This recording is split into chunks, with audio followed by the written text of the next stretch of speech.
Set a goal when I was 15 years old, before I even knew that I was going to be a dentist. I read a book called Think and Grow Rich by Napoleon Hill. There's a lot of people that think he's a charlatan, but I stumbled across his book in my dad's study. It's the first book I ever read from cover to cover. Made a lasting impression on me. It talked about mindset. It talked about setting long-term and short-term goals. It talked about getting around people smarter than you. The mastermind concept, which is how DSI evolved into that original seed of thought way back then. So when I was 15 years old and I read this book, I set my very first long-term goal. I wanted to be a millionaire in 20 years.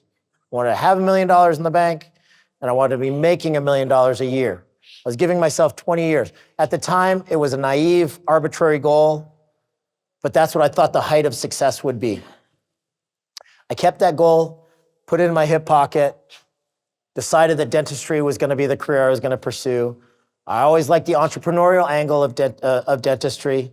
Medicine is 74% consolidated. Dentistry is only about 33, 35% consolidated, depending on who you ask. I thought, I'm going to do that, and that's how I'm going to achieve my goal. Built my first 6 dental practices. Still remember this day very vividly. My CPA sent me an email and said, hey, Mark, got to sign your tax return. It's due midnight tonight. I remember flipping open my laptop, clicked on his link, the very top line, $1,042,000. It was the first time, and I hit my goal. I already had $1 million in the bank in a number of different accounts. Made my first $1 million this year, or 35 years old. Still remember exactly the way that it felt. Stared out the window in my office, and I thought, wow, this does not feel like I thought it was going to feel. I actually am more miserable than I've ever been in my life right now, this very moment. And at the time, I didn't have this matrix that we called the 4 futures. Now, I can look at this and realize why I was so unhappy. My mindfulness, my ability to handle stress, my internal self-talk. If I was going to rate myself back then, I was constantly beating myself up. You're a loser. Why can't you get this right? Why are you so stupid? My ability to handle stress was 0. My methods for handling stress were to yell at people and to drink more alcohol. So I'd have to give myself a 0 out of 10 in the mindfulness quadrant back then. The meaning quadrant, personal relationships.